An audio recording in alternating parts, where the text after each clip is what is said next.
Dr. Aimee Paik is Senior Vice President of Dermatology at Hims & Hers, a multi-specialty telehealth company that connects consumers to licensed healthcare professionals, enabling them to access high-quality, personalized medical care. She is co-founder and CMO of Apostrophe, a leading direct-to-consumer teledermatology company that was acquired by Hims & Hers in July 2021. She is a board-certified dermatologist and a pioneering physician in direct-to-consumer telemedicine over the last decade. Aimee received her MD from University of California, San Diego, and BA from Brown University. Dr. Aimee Paik, I'm so happy to be here with you and have this conversation today about Him and Hers and you as a dermatologist and hair loss. I think there's going to be a lot for us to discuss, and I just would love to jump right in and start first with telling us a little bit more about your career as a dermatologist. Sure, absolutely. So I'm a board certified dermatologist. I find a lot of people are kind of confused about what that actually means. So I thought I would explain it. That means I've graduated from medical school, completed a year of internship, 3 years of dermatology training, and also passed a national board certification exam. So that's Oh, what it wow. means to be board certified. Yeah. That's it's amazing. A lot of years of schooling. So I've been out of training and in private practice for the last 10 years. I feel incredibly lucky and privileged to do what I do. I love dermatology. It's a field in medicine where we get to treat a lot of conditions that may not be life-threatening, but have a huge impact on how people experience the world and how they feel about themselves. So it can be incredibly rewarding when you help patients through different skin conditions. I'm also very heavily have been very heavily involved in telemedicine for the last 10 years. One of the founding members of Apostrophe, which is a teledermatology platform that focuses on acne and rosacea. I'm also SVP for Hims and Hers. So, Wow, um, it's amazing. I know we're going to focus on for Hims and Hers, but I am curious a little bit about the teledermatology. So is that work, is it virtual? exactly, yeah. So telemedicine, we complete all visits online, either in a store and forward manner, which means either through a combination of pictures and messages or through video visits, really depending on the state where you live. Oh, that's great. I mean, what a good way for people to have access to you and your information. And I think maybe even may feel a little bit more comfortable being able to do it from their home, not necessarily having to go into an office and all that. Yeah, absolutely. I think a lot of skin conditions people feel quite embarrassed about, whether it be hair loss or acne. So really, being able to do it from the privacy of your own home, also incredibly convenient.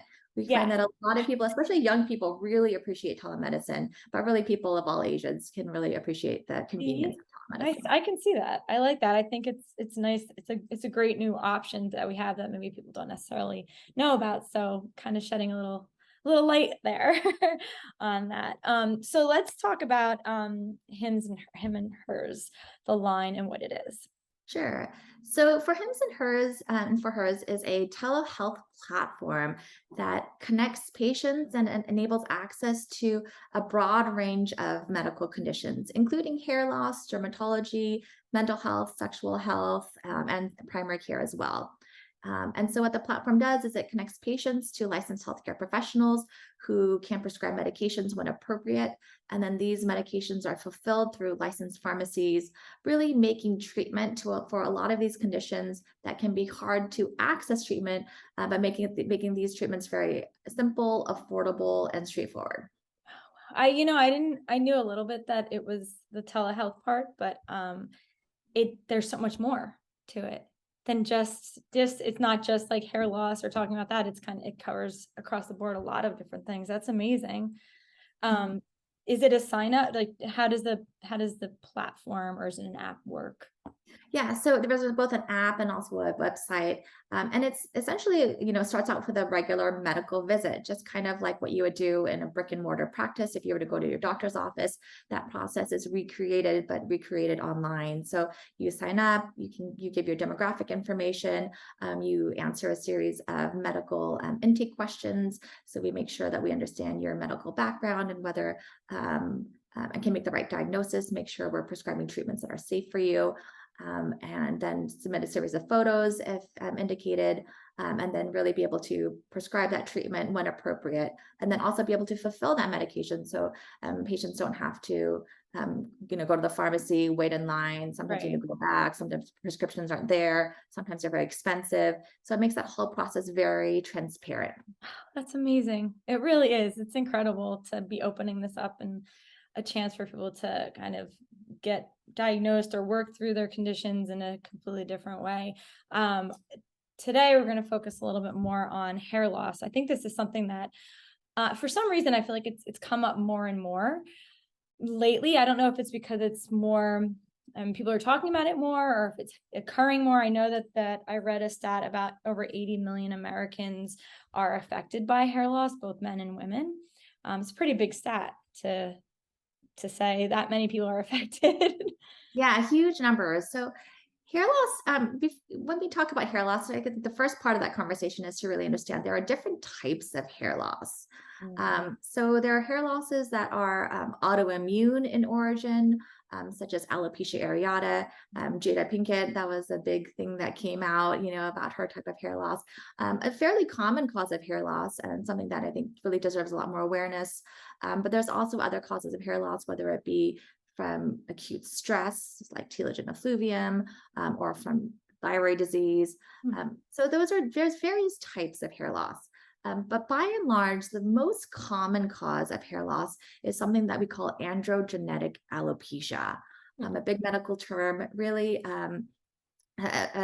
Another term that we used to call it is pattern hair loss. So Okay. either male pattern hair loss or female pattern hair loss. Got it. And that's by and large the most common cause of hair loss. That's kind of the typical hair loss that people think about. Mm. Um, and so that's a type of hair loss that is largely hormonally mediated and genetically mediated. Some people experience that type of hair loss very early, so in their 20s or 30s. But as time goes on, becomes a very, very common cause of hair loss for many, many people. Hmm. And is that, I mean, when you're talking about that type, or I guess any type, um, sometimes it's more, you notice more thinning hair where it's not necessarily like you still have your hair, but it's thinner than it used to be, or in a different condition than it used to be, versus maybe, I guess, bald spots, or really seeing something more noticeable. Yeah.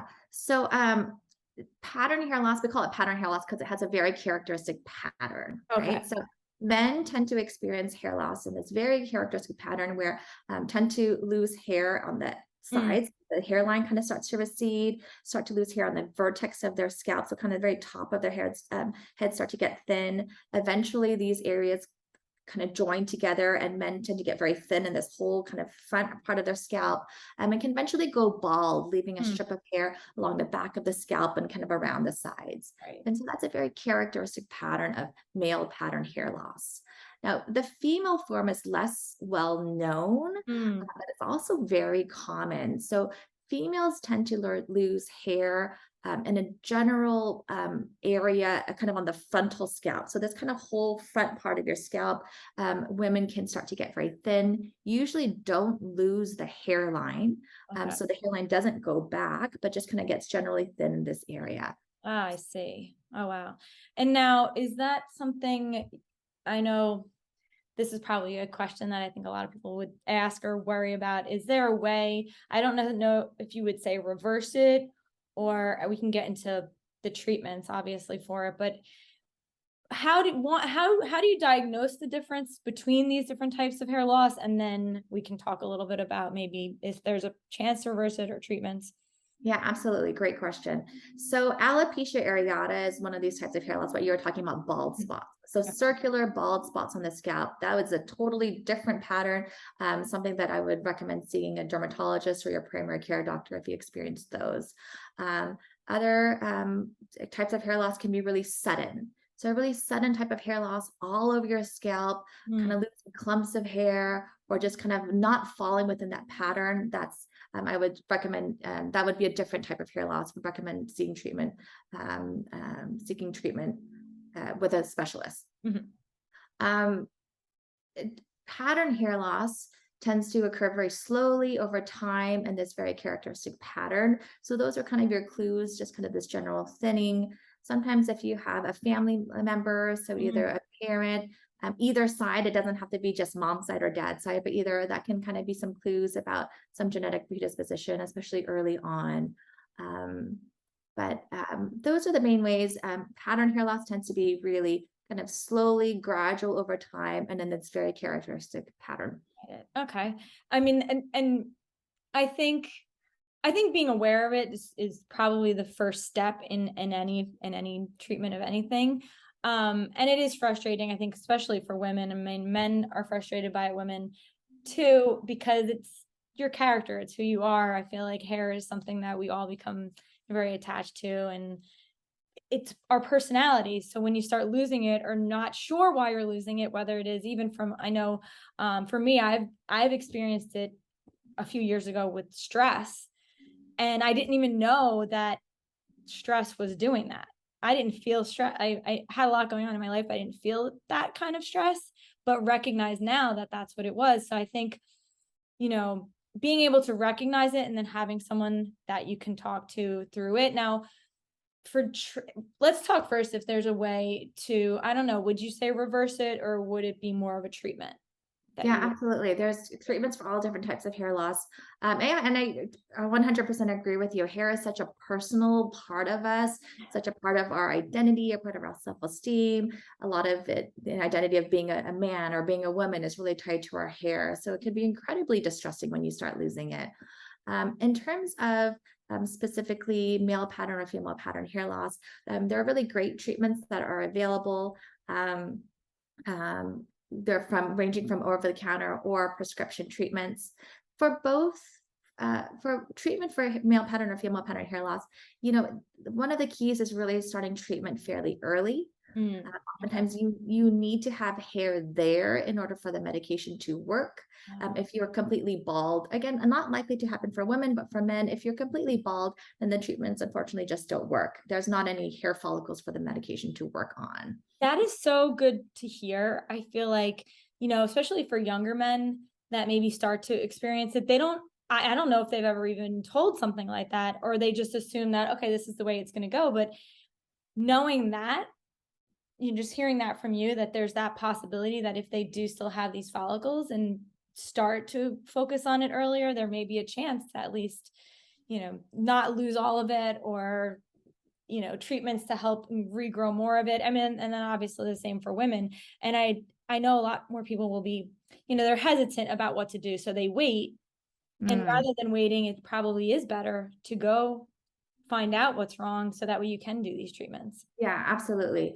Um, uh, in terms of hair loss treatment, so when we consider treatments a success, obviously we always want to regrow hair, especially for our patients who are thin, but even keeping the hair that you have, so we say like stabilization of hair loss or just Yeah. maintaining the hair density you have, is really considered a success. Like we don't want this disease because it is a progressive disease where hair loss gets worse and worse. So Right. Yeah. Oh, that's interesting to know. I think that probably would make a lot of people happy too, is just knowing that you're going to keep the hair that you have, and even that's just the case, it does sound like it would be a success, because no sure. matter what, you're still keeping it. You're not continuing to spend the next years worrying about how much more you're going to lose. So I think that's very enlightening and a good thing for people to hear and to know. What would you say are the first steps that anyone should take, I guess, when they start to notice this, or start to notice something is off and it's not their usual, like their hair is falling out, or they see bald spots? What would you say the steps to take to start working through that? Sure. I think that it really depends on the type of hair loss that people experience. If it fits within this very characteristic pattern that we've been discussing of male pattern or female pattern hair loss, then I think accessing over-the-counter Mm. options or prescription treatments through sites such as like for hims and for hers.com is really a great way to start treatment. If it falls outside of those patterns, so in terms of like either circular bald spots, Mm. really sudden hair loss everywhere, any scarring, any pustules, or different, for women, if you start having recession of the hair loss with a shiny scarring here, those signal different types of hair losses that are less common, but should really prompt people to really seek treatments from a dermatologist, or at the very least a primary health care provider. But like I said, the vast majority of cases are going to be pattern hair loss. And I think accessing a site like for hims or for hers.com is a great way to start treatment. Now, does Hims and Hers site that you have also a product line that people Mhm. can have? Can you talk a little bit more about that?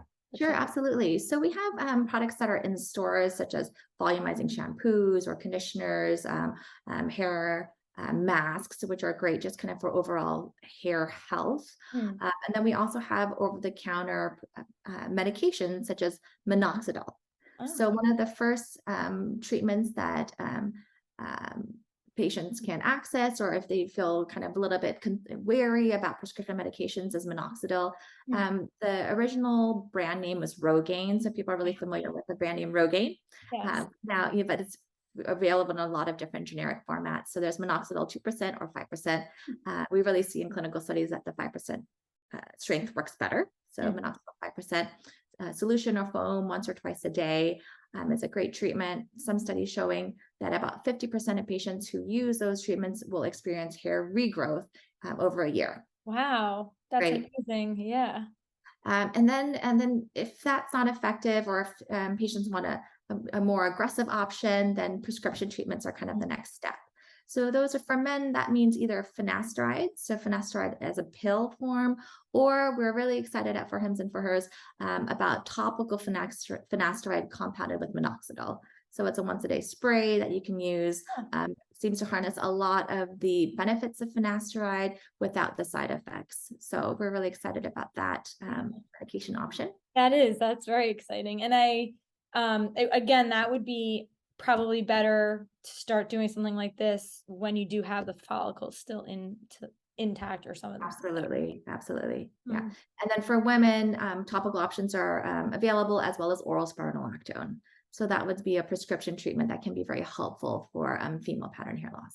That's Do you, hormonal. yeah, do you feel like more people are coming to you for this? Like, do you feel like you've noticed more, I guess, like, I feel like for a while or years ago, it was just assumed that, okay, this is going to happen, there's nothing I could do about it, and they just deal with it. And do you feel like now more people are open to coming and talking to you about it?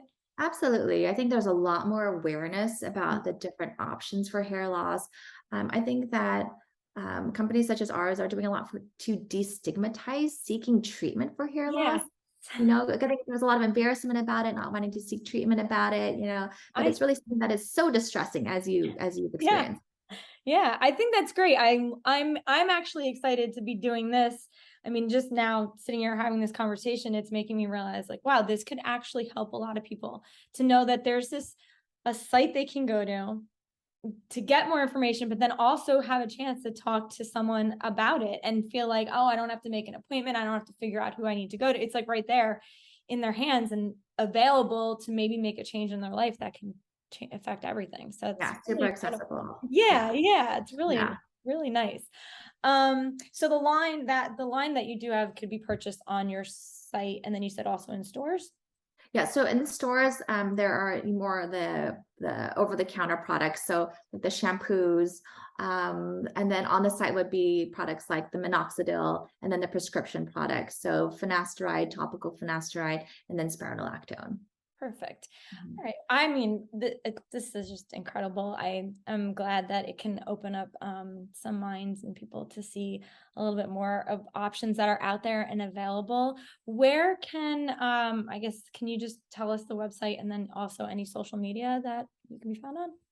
Sure, yeah. So the website is at either forhims.com or forhers.com. Um, in terms of social media, I think the handles are going to be somewhat similar. Sorry, I don't know Okay. the Yeah, handle. yeah, no, I'll put them all in the description for Okay, anyone to find perfect. them and click through and find you, or if I guess they can speak to you or anybody else on the website. That's usually how it works. Yeah, so what they would do is they would submit a visit, and then would get connected to a licensed healthcare professional. So Perfect. yeah, Oh, and then so they would have their own medical provider who would be able to give more information about the medication and the treatment plan, things to watch out for, kind of what to expect. So all that good information. that's perfect. Thank you so much, Dr. Aimee Pack. This was such a good conversation, and I hope that it can help many other people, maybe resolve some issues that they feel like they're dealing with. So thank you so much. My pleasure. Thanks for having me. Thanks. Bye. Mhm.